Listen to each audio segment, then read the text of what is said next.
what is that smell? I am definitely getting a hint of a deal. Oh wait, it's more than a hint. Yeah, these are the best deals, and not just this season, but all year long. In all seriousness, the smartest shoppers know that you get the brands you love with the most savings and cash back with Rakuten. And I know I'm certainly interested in sniffing out those deals. Start getting cash back at your favorite stores like Urban Outfitters, Petco, even Expedia, and getting cash back doesn't mean you have to miss out on sales because those can be stacked right on top. It's easy to use and based on a simple idea. Stores pay Rakuten for sending them shoppers, and Rakuten shares the money with you as cashback through PayPal or check. Smells like a perfect deal to me. Download the free Rakuten app and never miss a deal. Or go to Rakuten.com to start getting the most bang for your buck. That's Rakuten.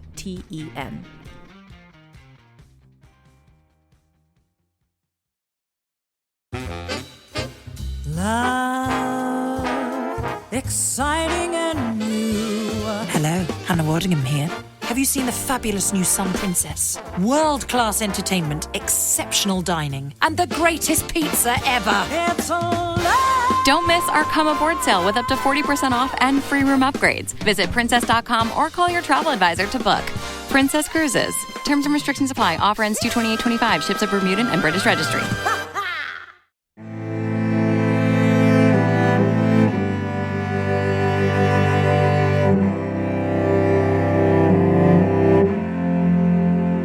Hello and welcome to Vulgar History, a feminist women's history comedy podcast. My name is Anne Foster, and before we get into the content of today's episode, I do have two exciting announcements / reminders for you, and that is that I'm coming to Minneapolis. First and foremost, I'm going to be doing an event with friend of the podcast, Allison Epstein, who is promoting their new book, Fagin the Thief, at the Minneapolis bookstore Majors and Quinn, which is in uptown Minneapolis. And she and I are going to be appearing, Allison and I, on March 4th at 7 p.m. at Majors and Quinn Booksellers for a free event, but you do need to register to attend. Registration, again, is free, and I'll put a link to that registration in the show notes of this episode. And since I'm in Minneapolis, and I know that several of you live there or nearby in St. Paul, which I understand is a different city, I am going to be having a Vulgar History Tits Out Brigade meetup in Minneapolis, probably on March 5th. But date TBD. And if you're interested and want to get details about that, please go to vulgarhistory.com/meetup. And that just to let me know your interests so I know how many people to expect. And so I know kind of where we should go for that exciting wintertime meetup in March in Minneapolis. And so today's episode, we're going to be revisiting an episode from March of 2020, which, as you may recall, was the beginning of the COVID pandemic. And I mention that because my past self, that you're going to be hearing in a minute, does mention that a couple times during this episode. And when I saw that, just in terms of like revisiting episodes, the next one up was this one, Isabella of Castile. I'm always like, oh God. It's an episode that I am proud of and that I really struggled with at the time and that I'm still just like about, because her story, it's well, the way that I see it, it's just really the way I presented this. It's really two parts. There's the part where she's this underdog and you're cheering for her and she's so capable and she's this young woman facing adversity. And then the second half, it's like she's perpetuating multiple genocides and kind of setting up the world hellscape that we all live in now. So it's two different parts. And I do appreciate my past self for putting in lots of suggested readings, which I'm going to attach to this episode as well, to get more of a full picture of the scope of the various genocides involved. But also, if you want to revisit some other Vulgar History episodes, so the fallout of what Isabella perpetuates in the second half of this story, you can see that in my past episodes about Saida al-Hura, the Muslim woman who was forced out of Spain, as well as the story of Doña Gracia Nasi, the Jewish woman who was forced out of Spain. And then also our various episodes about the indigenous people of the Americas, like the episode we did about Malintzin, the episode about Matoka, about Tenalder, about Sacagawea, just kind of the ripple effect of what Isabella did have large repercussions on lots of people we've talked about on this podcast as well. But anyway, I think, as I say in this episode you're about to hear, that I recorded in 2020, it's an important story to recognize, and I think it's a good one to think about. So I don't know. I was going to say enjoy, but it's like enjoy ? Please listen to this episode about Isabella of Castile.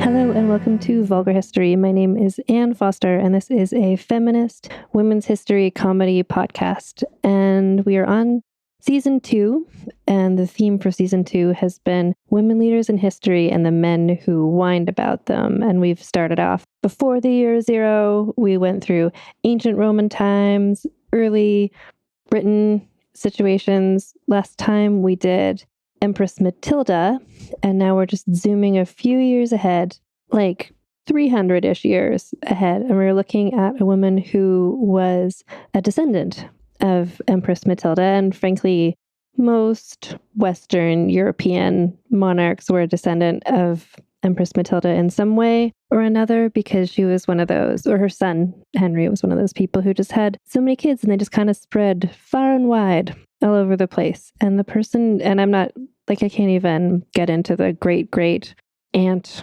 removed of it all, but just trust me, I double checked this.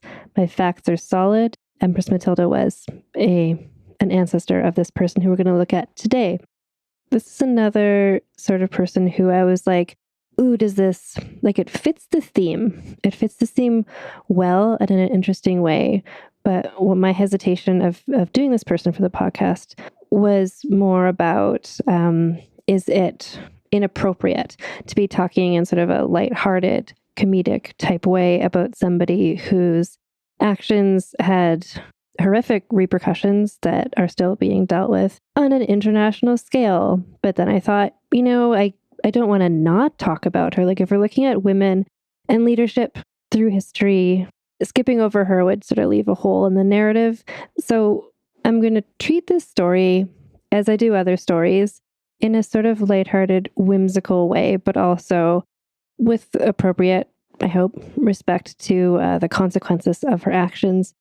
Most of the women so far really have been sort of like, it's easy to cheer for them because there's so many gross dudes who are up against them, and the women achieved great stuff and then eventually were undone by some gross dudes around them. And the thing about the women who we're doing today, Isabella I, is that she actually lived for like a pretty long time, and she actually wound up being successful in what she chose to be a success at doing, which, spoiler, includes genocide of a couple different groups. So, but the thing about her reign is that she was so successful. The beginning of her story is similar to other people in the sense of like she was a woman, and people like, ooh, but should women be in charge? Like all those same issues came up. She surpassed them. She found ways around it, and she ended up. So it's kind of like there's two parts to her story. There's the part where you're like, yes, I want this young woman to succeed against all these odds. And then there's the second part where you're like, okay, well, once she's in power, what's she gonna do? And that's the part of this whole situation that we haven't actually dealt with really so far in this season of this podcast. Is so much of what the women we've been looking at have been doing is just like trying to get a seat at the table, or like the head seat at the head table. But like with the exception maybe of Cleopatra, who was in charge for quite a while and did do a lot of governing, etc., a lot of the other women just never got to really show their mettle as a leader beyond being a military leader or behind the scenes leader. And the thing is, and it does still bother me when I hear people say, still today, when here's the things about like, men have had their chance. Like, let's just let women be in charge. Like, women are more, people think, are more compassionate or more, or smarter or whatever. And it's like, there's a lot of cultural baggage around that as to why people think that. And a lot of it is that's women are culturally groomed to behave in a certain way. And for women to succeed, often it means sort of leaning into these sort of stereotypical roles. But also, I firmly believe, and this is a theoretical thing, and so I think it's fair to firmly believe things that you can never actually prove, is that if there were an equal amount of male and female leaders and other gender leaders, if there's an equal amount of every gender leader throughout all of human history, there'd be an equal amount of good ones and shitty ones, because your gender doesn't mean you're going to be better or worse at being a leader. It can affect how people treat you, depending on the cultural context that you're looking at. And it can depend what you're able to do, depending on the cultural context you're looking at. But I don't think one gender is inherently better or worse. Like inherently, not with like if you divorce all the cultural stuff from another. And so this is the first time we can really look at a woman who actually got to lead, got to be very significant. And what did that look like? So when we get to the end and it's like, how scandalous was she? It's like, ooh, we'll see how we feel about that by that point. I mean, we're going to go through her story and see where she lands. But personally, I think she's going to be high up significance-wise, not very high up scandalous-wise, because she was a very, she was responsible for some horrific stuff, but it's not scandalous stuff. It's not like secretly poisoning your lover or whatever.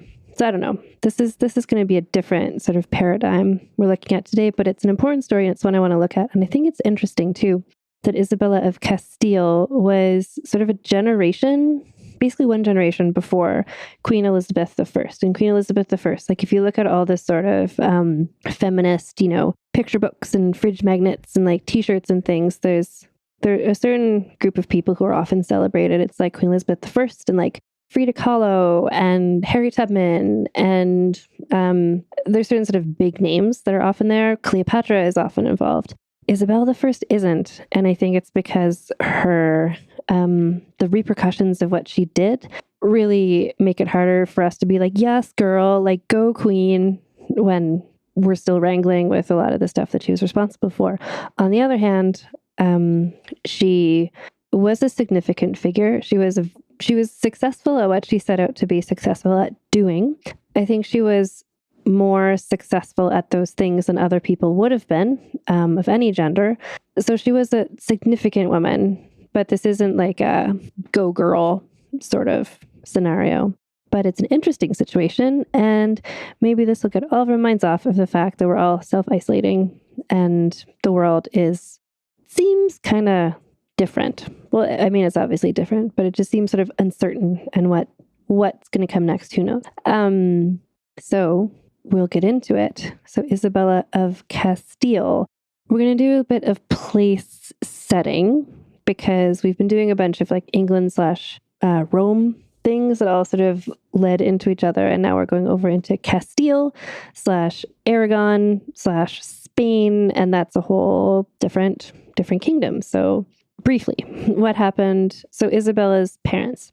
So what got her to the point of her being born? What's the situation? So a clever and ambitious young woman named Isabel of Portugal, not Isabella, but her mother Isabel, wound up with a terrible husband named King Juan II of Castile. So Castile was a kingdom.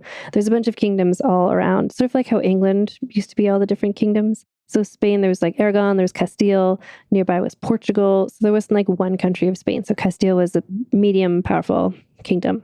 So Juan's first wife, Maria, had probably been poisoned to death by Juan's evil henchman because she was too old to have any more babies. The only surviving baby that Maria had was a person named Prince Enrique, who was AKA, like even while he was alive, known as El Impotente, the impotent, because he grew up and he had 2 different wives and didn't have any children, not even illegitimate children. So Juan wanted to have some new kids to be his heirs because of the usual situation of like, you want your dynasty to continue on because when dynasties change, there's civil war, and that's just like not good for the economy or people being alive. So Juan married Isabel. So Isabel of Portugal, which again, so these are the parents of today's heroine, Isabella I. So Juan and Isabel had 1 son and 1 daughter, Isabella, our hero, and Alfonso, her brother. When Juan died, Enrique sent his stepmother and 2 little half-siblings to live in poverty in a castle that was allegedly haunted by ghosts. Isabel, pretty understandably fed up with all of this scheming and backstabbing and murdering, she had a psychological break, began spending her time in a fugue state, like not responding, not eating, screaming at ghosts in the castle, just like not doing well psychologically. And this brings us to this week's heroine, her daughter, Isabella. So Isabella was born April 22nd, 1451, She was the older child. Alfonso was born 3 years later. So when the same year that Alfonso was born, Juan died, the king. So although Juan had left instructions in his will that his older, useless adult son Enrique should take care of Isabella, and Alfonso, Enrique did not do this. So they went to the ghost castle, etc. Enrique didn't send them as much money as they should have received, meaning that the 3-person family didn't have enough food or clothes or furniture. Again, also the castle was potentially haunted by ghosts. So little girl Isabella lived in this situation from ages 3 to 11. So meaning that she and her brother Alfonso were mostly fending for themselves for several years, most of her childhood. Even in this situation, though, Isabella distinguished herself by being extremely clever and intelligent and basically not giving up, being resilient despite living in a pretty dire, underdog, unwinnable type situation. All of the members of this family drew strength from their Catholic faith. So they were like all really, really sincerely, truly religious in a really strict sort of way.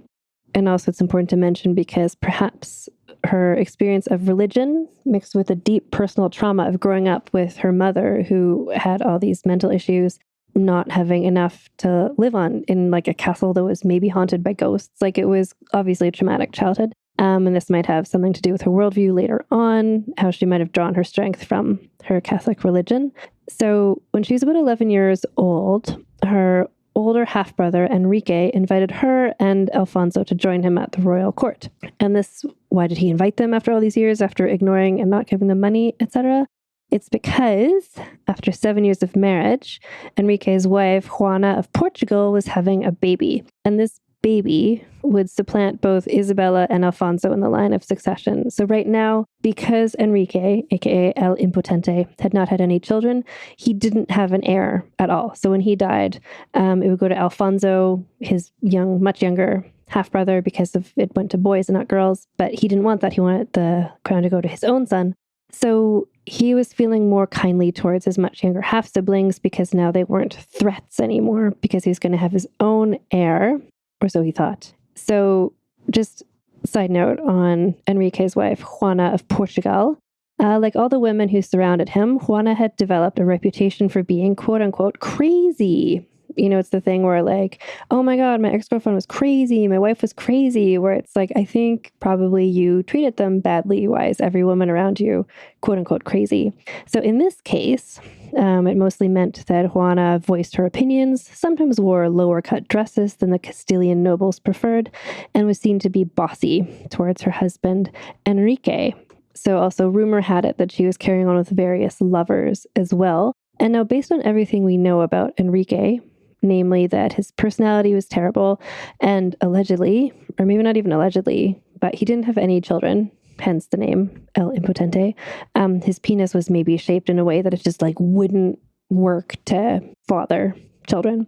It seems reasonable to me that his wife might go and have a lover. It's very Henry VIII, I think, of Enrique to always be like, well, I'm totally fine. It's just these crazy women all around me who keep not having sons and are crazy. It's them, not me, right? So the point of all this is that Juana suddenly became pregnant after 7 years, and everybody pretty much agreed right away that there's no way that Enrique was possibly the father of this baby. And he might have been, who knows? But basically nobody believed that. So Juana's rumored lover was a man named Beltran de la Cueva, which is an amazing name, and he sounds super hot, and I hope he was. She gave birth to a daughter, which of course everyone was just like, oh, the whole point of this is we needed a son. What are we going to do with a daughter? Etc. The usual stuff. So she and Enrique named the daughter Juana after her mother, and everybody started calling the baby Juana La Beltraneja, meaning basically Beltran's baby. Like they just started calling the princess by the name of the guy who everyone thought was her father, who was not the king. So if Enrique had been more of a popular king and less of a horrible human being, maybe this nickname wouldn't have stuck. But he was a terrible king and a really useless person. So even in history books, baby Juana is referred to as Juana la Beltraneja. But her father was officially the king, which made her the new heir to the throne of Castile, which shoved Isabella and Alfonso down to second and third in line. Enrique decided to let his half-siblings stay, And I'm sure they were pretty happy about that, to stay in a place with like enough food and clothes and not ghosts. And Isabella finally got to begin getting proper education from actual teachers and not just ghosts. And it was here that Isabella's extreme intelligence started to become more noticeable. She was brilliant in all of her studies, including science, math, religion, and dancing. And she was also really interested in learning about politics and scheming.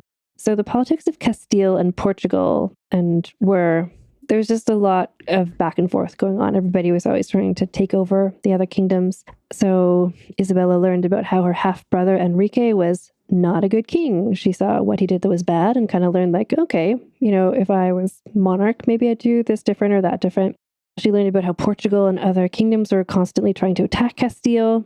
She also learned that there was a strong faction who wanted to make her brother Alfonso the new heir instead of baby Juana. Basically, Isabella laid low, paid attention, and was super smart in sort of like a Sansa Stark sort of way. Meanwhile, in the outside world, battles were fought and treaties were brokered, and eventually El Impotente agreed with the rebels that he'd name Alfonso as his heir, but only if his half-brother married baby Juana.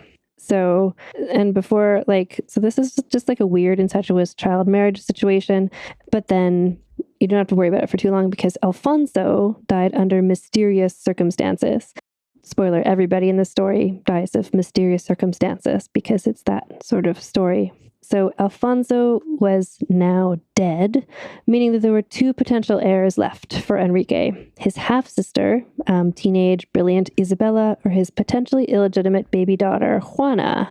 Both girls had their own supporters, none of whom cared about either of them as people, but mostly for what they represented. Isabella's genetic profile was seen as preferable because nobody doubted who her parents had been, whereas baby Juana was tainted by association with her mother's crazy reputation and the fact that she was maybe illegitimate, and also everybody hated Enrique, who was her father. So Isabella knew she had a chance here to seize power because there was no potential male heirs anywhere, but she knew that she had to play her cards right. So she'd gone from being a royal princess to living in an abandoned ghost castle, and she knew how quickly luck could change, and she didn't want to move until it was exactly the right time. But she was also a bit of a busybody and couldn't just sit by while her half-brother ran around being a terrible king. She decided she had to intervene for the good of the country that she wanted to take control over. So what she did is, seeing as how the country of Castile was literally engaging in a civil war over who would inherit from Enrique, Isabella took it upon herself to sort things out on her own. So she sat her half-brother down at a negotiating table and forced him to make a peace treaty with her.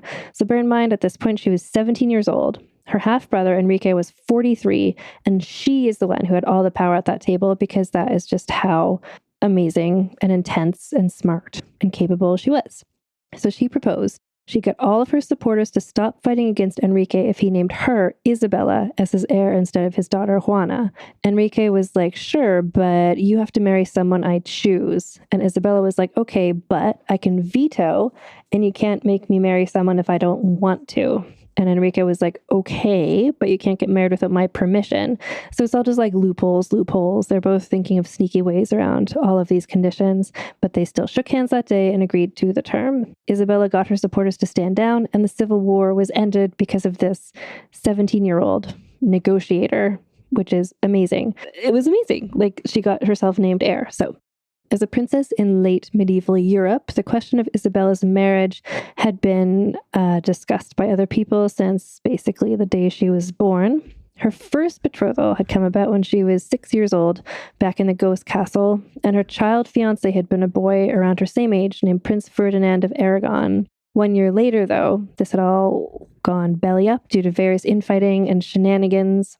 In fact, as evidence that Ferdinand's family was just as sort of like messy and drama-filled as Isabella's, these failed marriage negotiations wound up with one of Ferdinand's relatives thrown in jail for plotting to kill his own father. So just bear in mind that every person in this whole story is like really dramatic. Like, everyone's always doing the most. Like, it's very much like if you watch Picard, it's like a Romulan type situation. Everyone just like feels things really intensely. And there's a lot of murder going on, and yet it's just the women who get called crazy because misogyny. So, shortly after 17-year-old Isabella signed the treaty with her useless king brother, the King of Portugal contacted Enrique with a proposal of marriage for Isabella. So, his name, the king, is King Afonso. So he was also very schemy, and he kind of secretly worked back channels with Enrique on a double treaty that would marry 17-year-old Isabella to him, King Afonso, who's 36. And at the same time, the same treaty said that baby Juana, who is now 4, so like toddler Juana, would marry Afonso's son Juan, who was 13. The end result of these proposed interfamily marriages would be that Isabella would wind up Queen of Portugal, with Juana as the heir to both Portugal and Castile, I think. Effectively, though, this arrangement would cut Isabella out of the entire line of succession for Castile. In a way, Isabella knew this was happening. She is in this situation and in many other situations much smarter than me, so I'll trust that this was a bad deal for her. So effectively, she was like, remember when you said I could have veto power about who I would marry when we had the treaty? So she refused to agree to these terms. And because she didn't trust her brother, she also began working on her own secret plans to marry Ferdinand, her fiancé, from when she was 6 years old. This part of the story is amazing. So what happens is there are so many stories about women who run away to get secretly married, but this is the first one that I've come across where the bride-to-be, she not only arranged for a secret sexy marriage, but she also arranged for a secret papal dispensation. Like she couldn't just secretly run off and elope. She had to get the Pope to give a dispensation for the marriage, and she secretly managed to do that because she is amazing. So she wasn't just secretly marrying some random noble. She's going to marry Prince Ferdinand of Aragon, and it had to be done legally so no one could have any questions about the marriage. So she was secretly exchanging messages with Ferdinand's father, the King of Aragon, and also sending secret messages with the Pope, because the situation or the issue was that Isabella and Ferdinand were second cousins, and they had to get permission from the Pope to get married because of the family relationship. And while she was sorting that all out secretly with the Pope, Enrique was still trying to find a way to make her marry King Afonso of Portugal. Like he just wanted to get rid of her, but he wasn't very good at it. So if she wouldn't marry King Afonso, he tried to arrange a marriage between her and a French prince named Charles, which meant that he could ship Isabella off to France and out of his way, but he didn't know what he was doing. Isabella was super smart, and here's what happened. So, because Isabella and Ferdinand couldn't straight up ask the Pope for dispensation for the marriage, because then the news might get back to Enrique and he might try to stop them. But one of them knew someone who had access to the Pope's personal stationery or something like that. And so they acquired a forged letter from the previous Pope, like not the current Pope, but the previous Pope who was dead, a man who had been dead for 5 years. And this false letter on the Pope's stationery said basically, Ferdinand can marry his second cousin or his third cousin, no big deal if in the future this comes up. So they were good to go. So once the paperwork was all in place, Isabella was like, hey, I'm just going to go pay tribute to my dead brother and visit my mentally unstable mother back in the ghost castle. I'll be back in a bit. Bye. And she left. And everyone was like, that sounds true. So meanwhile, Ferdinand left his castle disguised as a servant, and the two of them headed out to meet each other for a secret wedding. So I love this part of the story. And I love the story because they're both just like planned really well and were both really smart and capable. Because these two were so smart and their plan was so good, they met up and got married immediately. So Isabella was 18, Ferdinand was 17, and now they were married to each other officially. So the secret wedding was effectively a declaration of war against Enrique.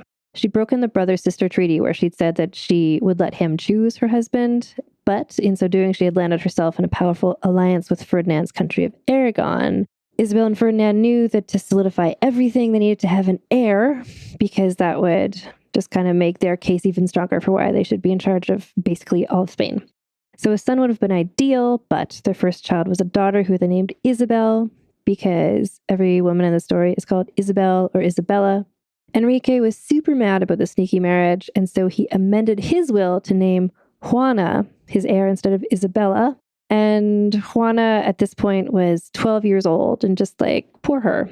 So remember her mother, also called Juana, just flashback. So Juana of Portugal, the mom, had a reputation for being quote unquote crazy, which basically meant she didn't put up with Enrique's bullshit. So he badmouthed her, and then she took a lover, and here we all are. So eventually Enrique had her kicked out of his royal court, and she was like, is that supposed to be a punishment? Because like, great. And she just like pieced the hell out of there. She went to stay with a bishop who was a friend of hers, and then she fell in love with the bishop's sexy nephew, took him as her new lover, had 2 out-of-wedlock children with him, and was just living her best life. Good for her.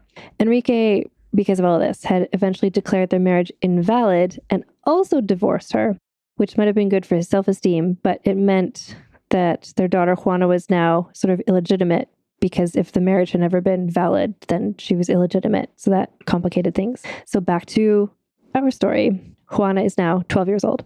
So just 2 days after, Enrique did us all a favor by finally dying, but he had written in his will that Juana would be his heir instead of Isabella because he's a petty bitch who lives for drama, etc. 2 days later, Isabella marched into Segovia, which is where the royal court was, and she pulled a coup, she just marched in a coup. Like she was just here to usurp things, and she did it via a parade. So she was 23 years old at this time, and she literally paraded in a procession down the street wearing jewels and carrying a sword and basically daring anyone to stop her from doing this. No woman had ever taken over anything like this, ever. And she was so impressive, the nobles basically just let her become queen because she was so terrifying and incredible. Like she was grand marshal of her own coup parade, and she just kind of took over despite what the king's will had said. And part of her confidence here comes from her belief that she was God's choice to be in charge of Castile. And so that sort of helped soothe the hurt feelings of all the misogynists around her who would normally support a woman in power. But when the options were a 23-year-old parade-holding political genius versus her 12-year-old possibly illegitimate half-niece, Isabella seemed like the better of 2 options, and she just took over anyway, so let's just let her. So to complicate or maybe simplify things, Juana, the mom, Juana of Portugal, died at around this time too, leaving her daughter Juana in her own sort of ghost castle underdog scenario. But younger Juana still had lots of powerful supporters, like the entire Portuguese royal family, including a man you might remember from a few minutes ago from the same story, King Afonso, the one who had wanted to marry Isabella in the first place, but she didn't. So his proposal to marry Isabella hadn't worked out, and he now had his sights set on marrying Juana, and through her taking over Castile. So just 5 months after Isabella had been crowned queen, Afonso and his troops marched from Portugal into Castile, and he seemingly picked up 12-year-old Juana and married her, and that just happened. So this was another marriage that was also marriage/act of war. And for the next 4 years, there was a war called the War of the Castilian Succession. On one side was Juana and Afonso. On the other side was Isabella and Ferdinand. Lives were lost, battles were fought, 4 years pass, and now it's 1476. And it's the Battle of Toro, where the whole war was ended when Ferdinand invented public relations stunts. So here's the thing. Neither side was sure who had won the Battle of Toro. They fought the battle, everyone was just tired and exhausted, a bunch of people were dead, and everyone was just wait, who just won? So Afonso's troops went back I guess we won? And Ferdinand went around spreading fake news that he had won in a huge victory, and his fake news spread to some of Afonso's allies who were oh, I guess we actually lost. Let's go home now to Portugal or whatever. And so many of Afonso's troops mistakenly left because of these rumors that Ferdinand's side ended up actually winning. So it was a victory for mind games and strategy, and it wound up with Juana and Afonso heading back to Portugal, where they stayed basically for the time being. Back on the home front, Isabella was busy with a parallel PR stunt. In front of witnesses, she had her daughter Isabel officially declared to be the heir to the crown of Castile. So not only was Isabella herself the queen, by naming her daughter her heir, she was basically swearing herself in as queen at the same time. So both Isabel and Ferdinand were just really good at this sort of thing, using mind games and just confidence to just will themselves into the positions they wanted to be in. And they were just so self-assured about it. Everyone was that seems true. I guess that's what happened. He won that battle. She's the queen. Here we all are. Okay, moving on. So the team up wasn't just Ferdinand being a warrior and Isabella being a political mastermind, because Isabella was also a literal warrior queen / continues to be a negotiating genius. For instance, later that same year, while Ferdinand was off fighting other enemies, A rebellion broke out against the pair of them, and Isabella was like, well, I'm just going to go and quash this. And all of her male advisors were like, but what if you just stayed home and did like women things like sewing and raising your baby daughter? And she was like, so I can't hear you. I'm busy riding off on a horse to single-handedly negotiate this all. And that's what she did. So she just negotiated with the rebels. The rebels were like, oh, you know what? We're not against you anymore. We support you. End of rebellion. Like, she'd been negotiating peace treaties since she was a teenager and could outsmart anyone. Like, her mediation skills was just like amazing. So she was a political mastermind, had married a man who seemed to be her true equal in terms of scheming and ambition, had given birth to a daughter and heir, had driven her tween half-niece back to Portugal. What more was left to solidify her place as queen? Well, basically, because of patriarchy and misogyny, she still needed to have a son. Like, having a woman queen who had a daughter was just like not quite enough for everyone to be like super comfortable with the whole situation. But lo and behold, in 1478, she gave birth to a son who was named Juan, Prince of Asturias. With this baby boy now supplanting Isabel as heir, there was really no argument to be made about why she shouldn't be in charge of literally everything. She had the pedigree, she had the son, she had the record of military victories, she had charisma and intelligence, and she was just getting started. And now for a quick advertising break. As a podcast network, our first priority has always been audio and the stories we're able to share with you. But at Realm, we also sell some pretty cool merch, and organizing that was made both possible and easy with Shopify. When you think about successful businesses like Aloe or Allbirds or Skims, an often overlooked secret is the business behind the business that makes selling and, for shoppers, buying simple. For millions of businesses, that business is Shopify. That's because nobody does selling better than Shopify. It's the home of the #1 checkout on the planet. And the not-so-secret secret that's definitely worth talking about is that Shop Pay boosts conversions up to 50%. That's more happy customers and way more sales going. If you're hoping to grow your business, your commerce platform better be ready to sell wherever your customers are scrolling or strolling, on the web, in your store, in their feed, and everywhere in between. Businesses that sell more sell on Shopify. Upgrade your business and get the same checkout we use with Shopify. Sign up for your $1 per month trial period at shopify.com/realm, all lowercase. Go to shopify.com/realm to upgrade your selling today. Shopify.com/realm.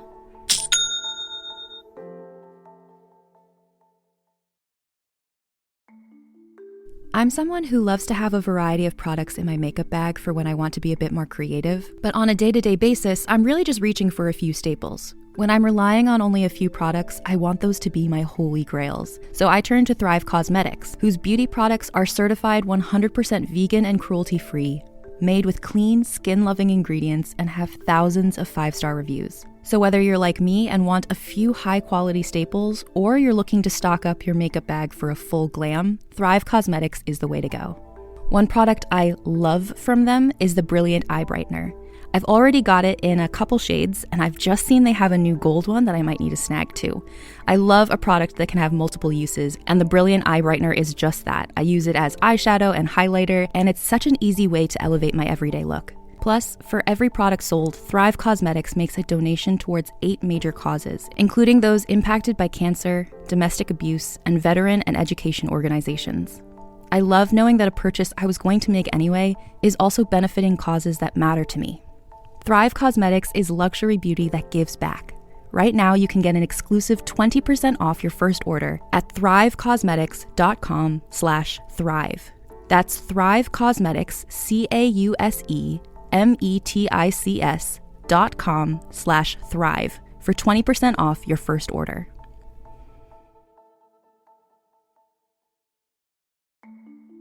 When life gets hectic, one of the first things that goes out the window for me is making sure I'm eating nutritious meals and not just getting takeout when I realize I don't have the energy to cook that day. And that's why I love that I can optimize my nutrition this year with Factor. Factor has chef-made gourmet meals that make eating well easy. They're dietitian approved and ready to heat and eat in 2 minutes, so you can fuel right and feel great no matter what life throws at you. Factor arrives fresh and fully prepared, so it's perfect for any active, busy lifestyle. And they have 40 options across 8 dietary preferences on the menu each week, so you can pick meals tailored to your goals and choose from options like Calorie Smart, Protein Plus, or Keto. I love knowing that I have Factor meals in the fridge because it means I have a variety of dinner options without any of the hassle of deciding what to make or cleaning up, and they truly are so delicious. I've never been disappointed by a meal from Factor. With Factor, you can reach your goals with ingredients you can trust and convenience that can't be beat. So eat smart with Factor. Get started at factormeals.com/factorpodcast and use code FACTORPODCAST to get 50% off your first box plus free shipping. That's code FACTORPODCAST at factormeals.com/factorpodcast to get 50% off plus free shipping on your first box.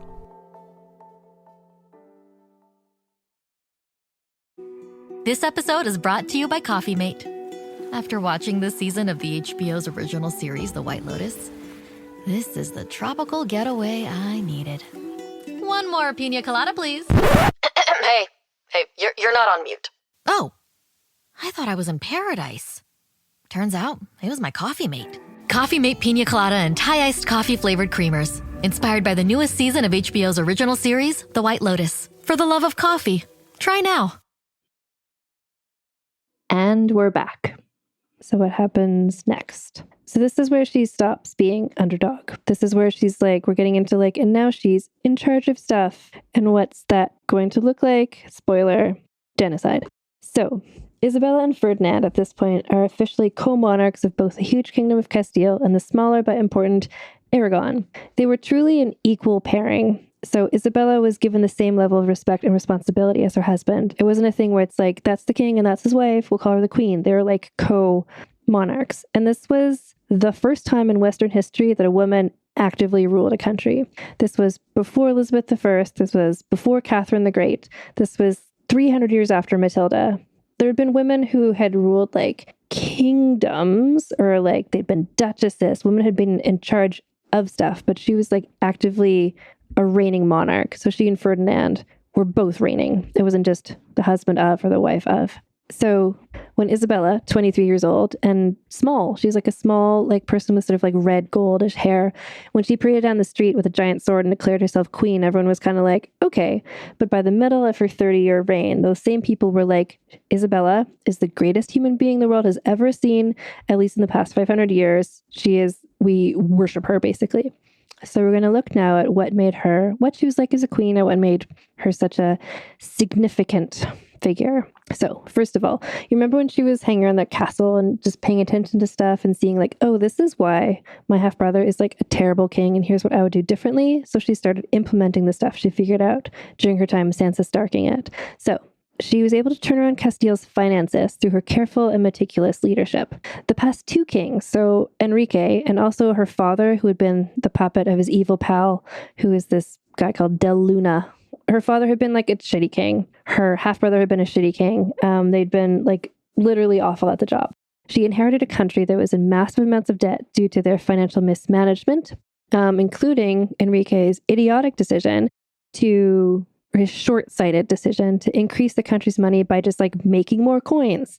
That never works. That never works. Like that never works. So basically Isabella had numerous ideas about how to salvage this particular situation. Like for instance, putting an end to excess coin manufacturing and also forcing nobles to pay off their debts to the crown. So the ongoing war between Castile and Portugal had also been putting too much pressure on the country's budget.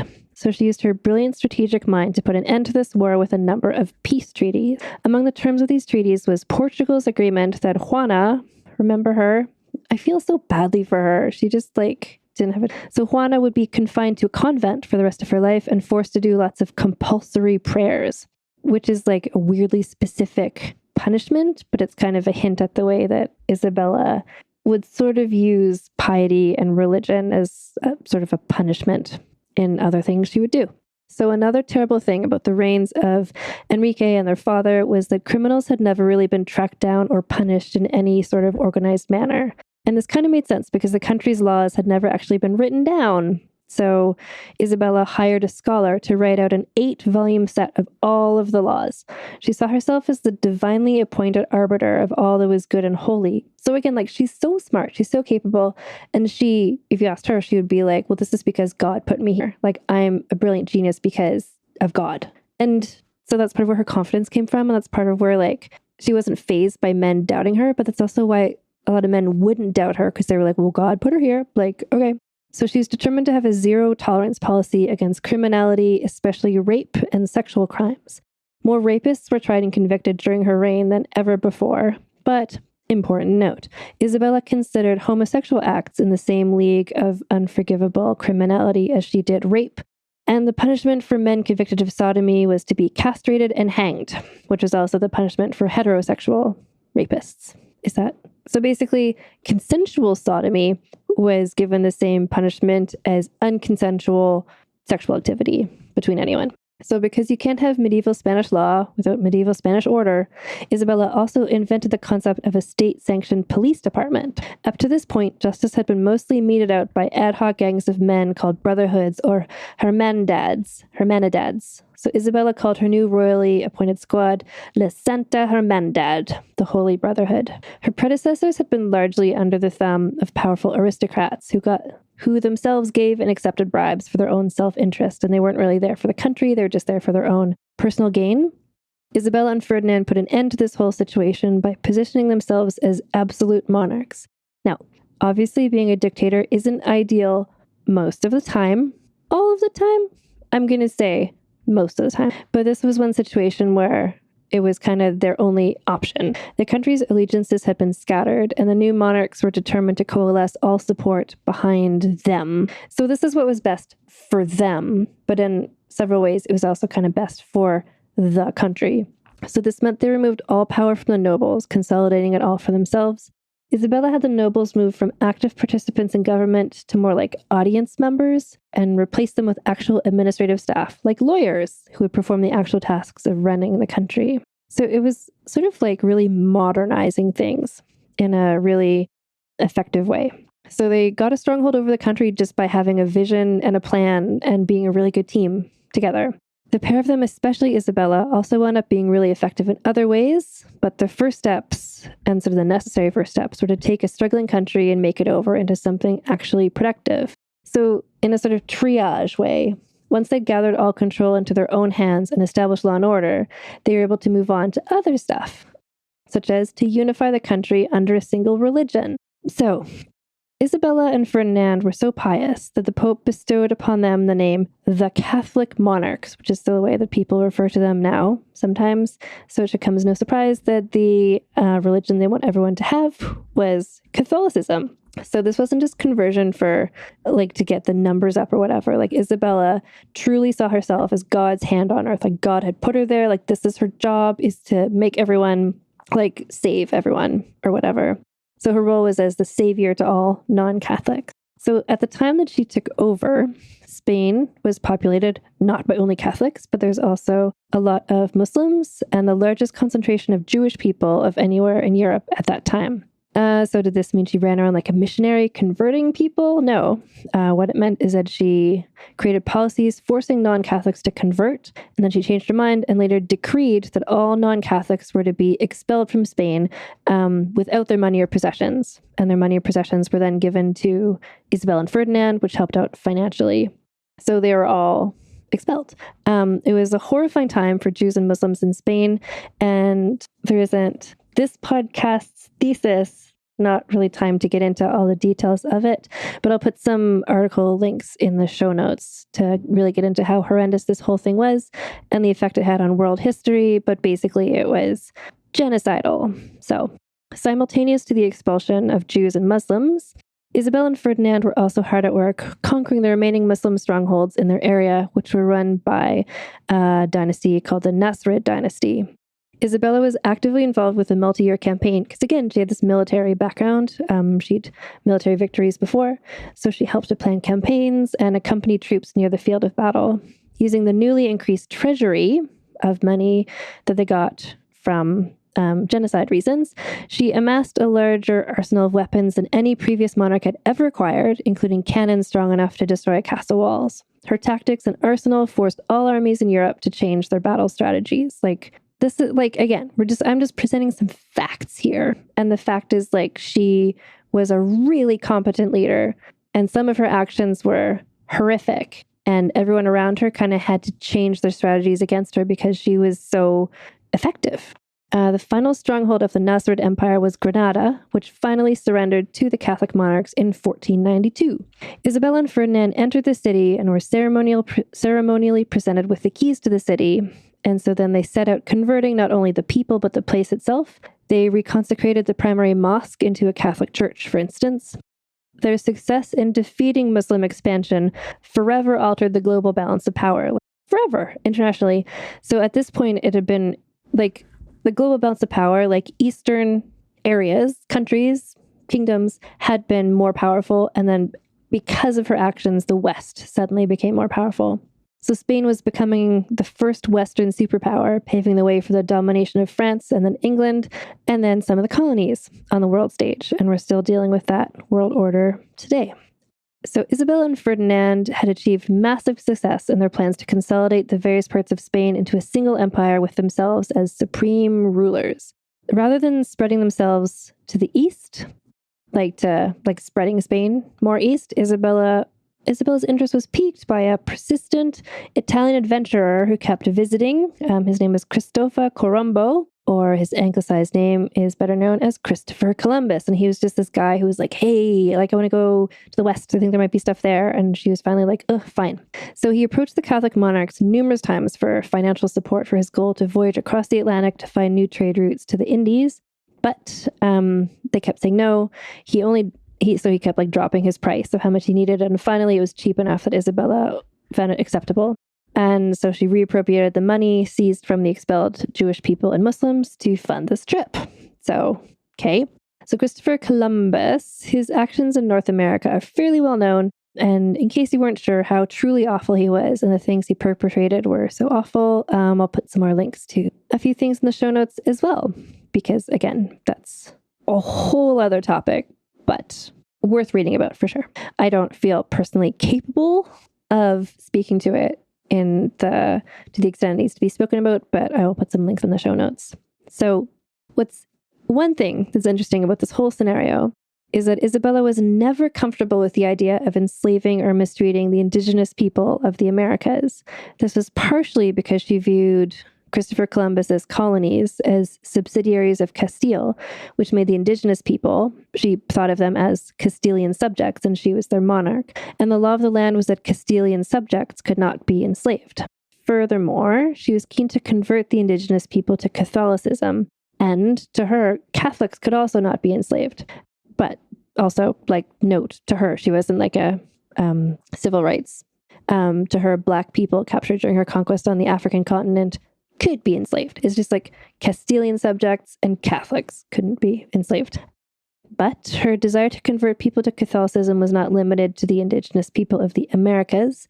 They were still consistently obsessed with ensuring that every single person living in Spain practiced the same religion they did, to the point that they began even mistrusting people who claimed to be Catholic. Because, like, it makes sense to me if you're there and everyone's just, are you Catholic? Like, you just start being like, yeah, I'm Catholic. Like, but Isabella and Ferdinand were like, but are they Catholic enough? So they wanted to build a country that was entirely Catholics and all of whom fully supported them. So like a full-on dictatorship situation. And so that's why they founded a royal inquisition, aka the Spanish Inquisition. They weren't the first people to do something like this, but they were among the most successful at it, by which I mean they captured and killed more people than most other inquisitions did.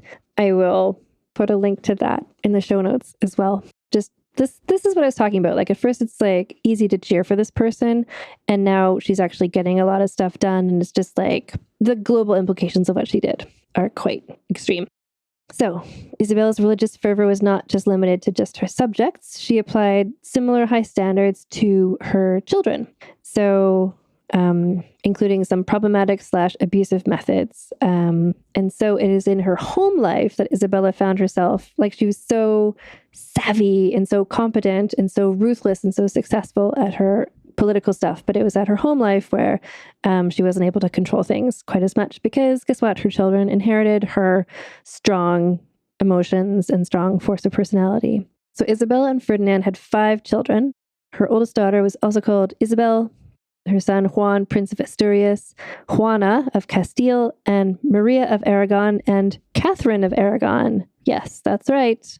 The first wife of Henry VIII was the youngest child of Isabella of Castile, which puts her whole thing in context too, I think, in terms of her strong force of personality. So Isabella ensured that all of her children were provided with extensive education. She hired humanists as tutors, so education was important to her, even for girls, which her daughter, Catherine of Aragon, would also felt was really important, to the point so that Isabella's granddaughter, Mary I of England, was also very well educated as well.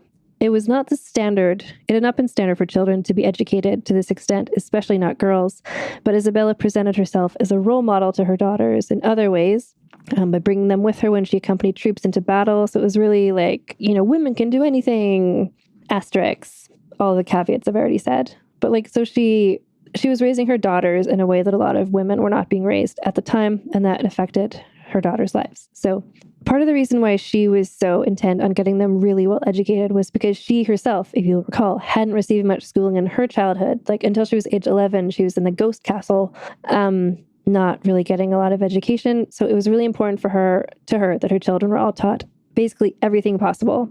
So languages, science, history, politics, archery, dancing, music. Juan, the only son, was trained in how to become the new king, while the girls learned skills about how to be a wife and mother alongside their other studies. Isabella and Ferdinand ensured that their family would be impervious to criticism by training the children to behave so perfectly and so Catholically. Each of the children was recorded as being both really accomplished, really intelligent, and also really gorgeous, which is they were. If you look at the portraits, they have this gorgeous, red blonde hair, the same as their mother, some of them. The girls all seem to have inherited many of the personality traits of their mother, as they all wound up expressing very stubborn personalities alongside really resiliency and tenacity. Of all the children, Isabella clashed the most with her daughter Juana, perhaps because these two were more alike than the others, which is isn't that how it always is with mothers and daughters? And we're going to learn more about Juana, perhaps next week. We'll see. One final part of Isabella and Ferdinand's strategy for complete domination of Spain / the Western world was to connect their dynasty with royal families in other countries.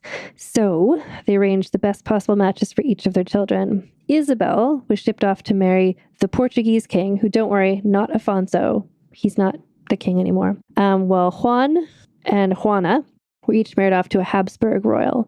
Isabel's husband died suddenly at a very young age, after which Isabel begged to be allowed to remain unmarried and to live life as a nun, because this whole family was really Catholic. But Isabel was needed to help firm up this same alliance with Portugal, and so Isabella sent her daughter Isabel back to marry the new Portuguese king. Isabel died in childbirth a year later, and her baby son passed away shortly after that as well. At around this time as well, Juan, the only son in the family, and Isabella had always favored him, referring to him as her angel, also died. So this meant, much to Isabella's grief and frustration, if you're going chronologically, that her least favorite daughter, Juana, was suddenly and unexpectedly heir to the thrones of Castile and Aragon, because that was it. Her youngest daughters, so Juana was the oldest daughter. There's 2 other sisters, Maria and Catherine. So Maria and Catherine were sent off for their own politically advantageous marriages. Maria was to be the second wife to her sister Isabel's widower, the King of Portugal, which is just blah. So Isabel married the King of Portugal, who dies. Then she married the new King of Portugal. Then she died. Then that second King of Portugal married her sister Maria, which is just blah. So blah. And Catherine was sent off to marry Arthur, the Crown Prince of England. This did not go particularly easily for Catherine, which is what, that's the whole Henry VIII situation. And we'll talk about that some other time. But basically, the children were married off to other countries that Spain wanted to ally with. But these deaths in quick succession, Isabel's baby son, and then Juan, combined with the heartbreak of having all of her children almost simultaneously move away to other countries where she'd never see them again, severely affected Isabella's health, including her mental health. Remember, she grew up with the trauma, and her mother had some psychological problems. Like, there's some undealt with trauma in her life, kind of clearly. So, as she had when she was a girl in the Ghost Castle, Isabella turned to prayer and fasting for strength, but this weakened her constitution because she wasn't eating enough. She slowly succumbed to the effects of dropsy, which I think is an oldie time word for...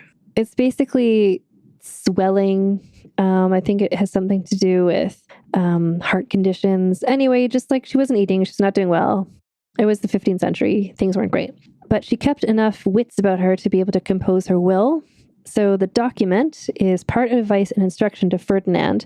And Ferdinand would continue on being the solo monarch for another 12 years. And it's also instructions for their successors. So her will is sort of like a manifesto almost. So she charges her successors to remain vigilant against the devil and his minions, which included the Muslim and Jewish people, as well as to continue to work to conquer the African continent and to continue the Inquisition. She's just like, this is what's important to me. She also noted in her will her desire for the indigenous people of the American colonies to be treated fairly and not to be abused. And Isabella I died aged 53 at the Medina del Campo Royal Palace, where she had been living bedridden for her final months. This was in 1504. Her tomb is in Granada, the site of one of her greatest military and political victories. When Ferdinand died, he was buried next to her. And when their daughter Juana died 55 years later, she was buried there as well as Juana, her daughter Juana, not Juana the Portugal, stuck in the convent, having to do prayers all the time person. And Isabel's dead baby son, Miguel, was also buried there. So a little family tomb situation. So just to like wrap up her story before we get into the whole scoring situation, is that Isabella of Castile, her life, her reign forever changed the course of world history. Like other people in the same place in the same time might have done some of the same stuff, but I don't know if anyone could have accomplished as much as she did. Again, I'm not calling the things she did good. I'm just saying that they were accomplishments for her, for what she wanted to do, to have happen. She founded the first cross-Atlantic colonial empire, creating a template that was used later by both the French and the English. Her successes in the wars against Muslim areas paved the way for Christianity to become the dominant religion through most of Western Europe. She was also the first European woman to be recognized as a monarch in her own right, changing the word queen to mean woman who rules rather than just the woman married to the king. There are echoes of her story in the character arc of Daenerys Targaryen on Game of Thrones, including the fact that Daenerys was also narcissistic and became a dictator and killed a lot of people. But basically, like Isabella, Daenerys went from a forgotten, sidelined young woman to an ambitious would-be queen to a seemingly power-mad colonizer. Isabella's legacy is complex and impossible to label as entirely positive or entirely negative. I mean, nothing is really... It's hard to find something that you can say is entirely positive or entirely negative. But so I'm just trying to present, like, here's the facts. Like, here's what she did. And some of it was impressive. Some of it is horrendous. All of it is significant and truly changed world history. So hers is one of the most consequential and important reigns in European history. And it's ridiculous. But now we're going to score her on our Scandalicious scale, which... I mean, it's hard for me to quantify the purpose of the Scandalicious scale, but it's mostly just, it's a nice way to wrap up each episode. And it's a way to sort of measure the different women who we're talking about, not saying who is better than who, but just more kind of like, where do they all stack up if we're putting them on a list and measuring them in these various different ways. So the first category, my cat is here being like real friendly with her claws. I don't know, Isabella had... I don't think people had, his pets been all been brainwashed by enzymes and cat poo to worship. Anyway, so the first category is scandaliciousness, and I'm just giving her a 0. A 0! Have I ever given everyone a 0? I don't think I've ever given someone a 0 in scandaliciousness, but I feel like the ghost of Isabella of Castile would come and like strike me down if I suggested anything about her life was scandalicious. You know what? No, I'm going to give her a 2. A 2 for scandaliciousness because the whole running away, secretly marrying situation. Scheminess. Now, for a lot of the women we've been looking at, this is meant sort of like behind the scenes. How did they, orchestrate a murder or whatever? But for Isabel, I think it's more just like planning. Did she come up with plans? Were those plans effective? And I think I kind of need to give her plans were good. She had a plan to take over all of Castile, which she did. She had a plan to also have Aragon taken over by marrying Ferdinand, which she did. She had numerous military plans. I think her scheminess is, even outside of the like genocide of it all, she came up with plans. The plans went well for her. 10 for scheminess, I think. Significance, I think, also has to be a 10. I would give her like 10 plus if I could, because the significance of her reign, like even the people who we have higher up on the scandalous scale, like Agrippina, Matilda, even Cleopatra, they did stuff that mattered a lot at the time. But Isabella of Castile is the first person who we've looked at who I think what she did literally changed world history. We're still dealing with the effects of colonizing of Africa and of the Americas, and what happened with Jewish people and Muslims in Spain, and the East versus the West.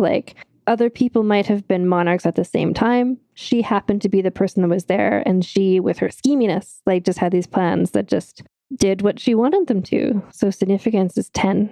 And then this one is, so the sexism bonus. I usually think to myself, it could never be less than 5 because everybody is always dealing with sexism. Once she became queen, and I think she was protected or sort of inoculated from a lot of criticism, both by being married to Ferdinand. So there was a man that people could think well, she's in charge, but also there's a man there. So it's not quite so threatening to people. But the fact that she, the sexism that got in the way of her not being named Enrique's heir to begin with, when her brother was, and the fact she had to kind of fight to take over, but then just fighting against a different woman/girl. I'm going to stick to my guns. I'm going to give her a 5 because I feel show me a person who hasn't had at least a 5 out of 10 in sexism affecting their life. So that brings her total up to 27, which is kind of right in the middle, which makes sense to me because this is a podcast where we prioritize scheminess and scandaliciousness and things like that. And so the people who are at the top are the people who did scandalicious type things combined with some significance type things. And Isabella of Castile is significant, but she's not again, this is where there's not a lot of, it's not there's not a lot of sexy movies and historical novels about ooh, Isabella of Castile and all the schemes she did. She was a military leader, and she's an effective military leader, but not the sort of person that's going to get to the top based on what we're scoring on here on Vulgar History. So again, I'm going to put a whole lot of links in the show notes for this because there's a lot of important context that I breezed over pretty quickly in the aim of giving you a whole big picture view of her life from beginning to end. But that context is really crucial to glean and to really appreciate the effect that this woman had on all of world history. I mean, she's one of the most significant, not just women, but people of any gender to have ever lived. Just this stuff. And that's partially she could have been the same personality, the same person with the same skills and in a different situation, and she wouldn't have done all these things. It's it was a combination of who she was, her skills, and just the situation she was in, and her ability to make the best of it, and to win people over to her side. So yeah, this is Vulgar History. My name is Anne Foster. I have a couple little links you can look at. First of all, if you want to find more of my writing, including effectively a transcript of this podcast, just the 2 essays I've written before about Isabella of Castile, that's at annefosterwriter.com. This podcast, we're on Instagram and Twitter at Vulgar History Pod on Instagram, Vulgar History on Twitter. If you want to email me, you can reach us at vulgarhistorypod@gmail.com. If you want to support this podcast, I'm on Patreon at patreon.com/AnneFosterWriter. I've also got some merch, including from last week's episode, a shirt that I find the most hilarious thing in the world is just like a plain white shirt. And then it says in sort of oldie time font, like Empress Matilda in the snow, because of how last time I talked about how she camouflaged all in white and was hidden in the snow. You can get that image on like a mug and a bag and all kinds of different hilarious stuff. That's at teespring.com/stores/vulgar history. If you're interested in a book that I have to recommend to you, there's a book called Isabella, the Warrior Queen by Kirsten Downey that came out in 2015 that I think gives a really good sort of balanced appraisal of her and her life.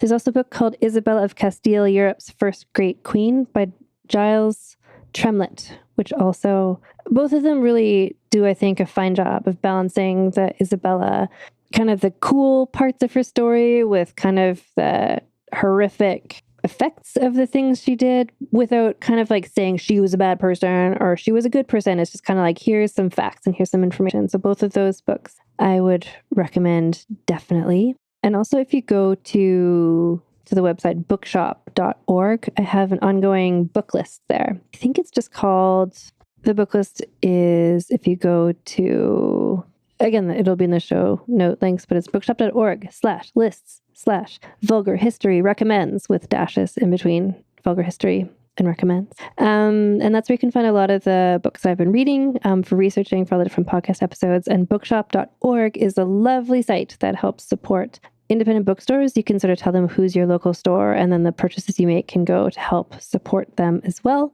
And then also, if you are interested in audiobooks and that sort of thing, if you're considering a subscription to Audible, if you go to audibletrial.com/vulgar history, then you can get a free trial, and some of that money brings back to help support this little podcast project. So I hope you're all keeping well. Wash your hands, don't touch your face, stay inside, and I'll talk to you next time. So, just to remind you about the exciting things that are coming up very soon, in the sense of next week, I guess. So I'm going to be in Minneapolis to do this event with Allison Epstein at Majors and Quinn Bookstore in Uptown Minneapolis on Tuesday, March 4th at 7 p.m. And you can sign up for that. You need to pre-register, but it's free. The link to that, just go to Majors and Quinn website, events, or just click on the link in the show notes of this episode you're listening to right now. And then the day after that, I guess 1 week from today, on March 5th is when I'm hoping to have a meetup for the Tits Out Brigade Minneapolis and also nearby St. Paul branches. And just fill out the form at vulgarhistory.com/meetup so I know how many people to expect, and that will affect where we meet and what we do. So I'm really excited to go there and to hang out with Allison, and Lanoa Johnson, friend of the podcast, lives there too, and many of you as well. So I'm looking forward to that. It's all happening next week. And in the meantime, for people who don't live in Minneapolis, I'm excited to one day be in your city as well. And if you want to stay on top of all the things I'm doing in a non-overwhelming way, I send out an email newsletter once per month. So you get your one-stop shopping of vulgar history and Anne Foster news by signing up for my mailing list. And that will have all the latest information about in-person events, updates about my book, Rebel of the Regency, updates about the podcast, and also book and movie recommendations by me and sometimes by other guests. And you can sign up for this mailing list, which again is like a once monthly email at vulgarhistory.com/news. And if you like more frequent updates from me, I'm also on Substack where you can get that newsletter. So you go to vulgarhistory.substack.com, and every other week I post there essays about women from history, as well as some sneaky peeks from my upcoming book, Rebel of the Regency. You can also stay up with what I'm doing by joining my Patreon. And so that's where I post lots of stuff. I post interesting links of things that are happening that connect back to some of our episodes. Book recommendations. If I do a guest spot on somebody else's podcast, I share it there usually. Polls, lots of things like that. And so you can join the Patreon for free. You go to patreon.com/AnnFosterWriter and you can choose a free membership and you'll get all those updates. If you want to get a little bit more and you can afford so, if you pledge $1 or more a month, you get early ad-free access to all episodes of Vulgar History, as well as ad-free access to the archive of all the past episodes. And if you pledge $5 or more a month, you get access to all the above as well as bonus episodes of things like Vulgar Piece Theater, where I talk about costume dramas with Alison Epstein and Lana Wood Johnson. So This Asshole, where I talk about shitty men from history, including I did one about Christopher Columbus, who we mentioned in this episode today. And also the after show, where I just like kiki with some of the guests that we had on the show as well. And when you join the Patreon at $5 or more a month, you also get access to our Discord, which is just literally a big group chat where we talk about various things, share pictures of our pets, share our despair and hopefulness at the state of the world, mostly despair lately, and talk about the Traitors and Survivor. So anyway, patreon.com/Ann Foster Writer. You can just see what all the options are there. You can also get a free trial if you want to see what it's like at the $5 a month level without paying $5 a month. You can get, I think it's a 7-day free trial to just listen to some of those bonus things, try out the Discord and see if you like it, try before you buy sort of thing.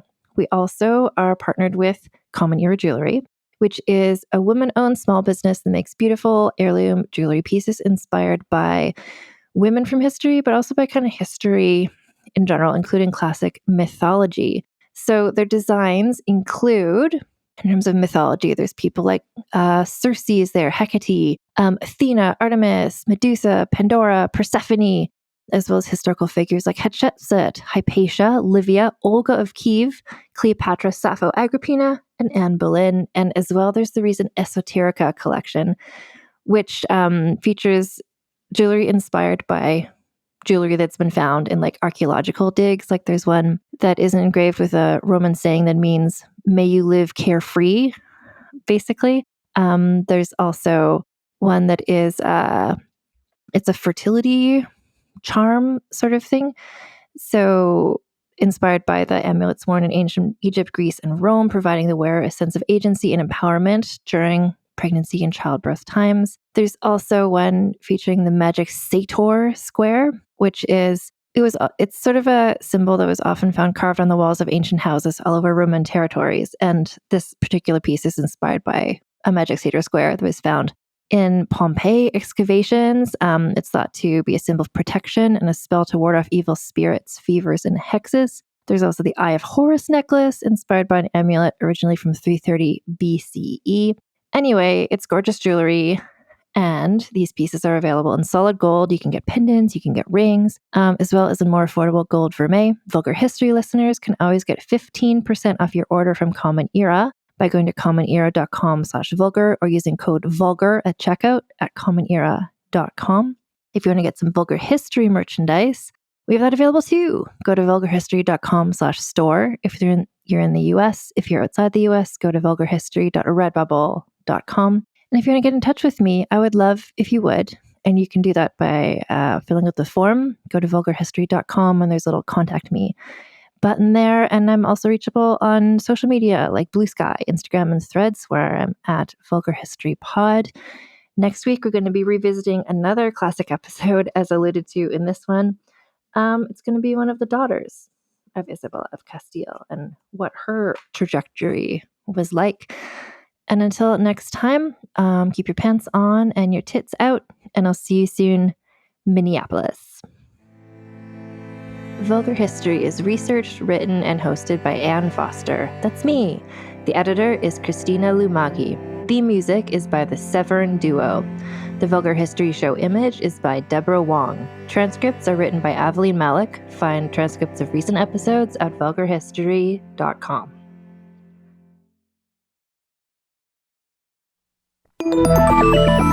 Listening to a podcast should be time well spent, and I promise it will be if you'll give this podcast a try. It's called Something You Should Know. I'm the host, Mike Carruthers, and in every episode, I talk with leading experts on topics I know you will find fascinating. From why people can't keep secrets, what your favorite music says about you, why your pet acts in strange ways, and so much more. Something You Should Know is designed to give you information you can use in your life and give you great intel that you can share with others. I'm told it's a binge-worthy podcast. And with over 1,000 episodes, there's a lot to binge on. Something You Should Know has been ranked in the top of the Apple Podcast charts consistently for a long time. I know you're going to like this. I just need to get you to try it. Something You Should Know. It's available wherever you listen to podcasts. Contained herein are the heresies of Redolf Buntwine, erstwhile monk turned traveling medical investigator. Join me as I study the secrets of the divine plagues and uncover the blasphemous truth that ours is not a loving God, and we are not its favored children. The heresies of Redolf Buntwine, wherever podcasts are available. In humanity's search for other worlds, we found something unexpected. It's a massive collection of tiny pocket realities, and each one is a story. So we can actually transcend our usual 4 dimensions of space and time to go physically into these stories? Yes, using the Muse Pod. But when we explored those stories, things didn't go as planned. Mr. Darcy? That horrid man? I am Mr. Sherlock Holmes. None of us have been the same since Beth died. What happens when classic stories go wrong? I go in to fix them. Ah, humbug. Oh, Romeo, Romeo, wherefore art thou Romeo? For the love of God, Montresor! Subscribe and listen to Muse, the latest audio drama from Dayton Writers Movement and Realm. I am Dracula, and I bid you welcome.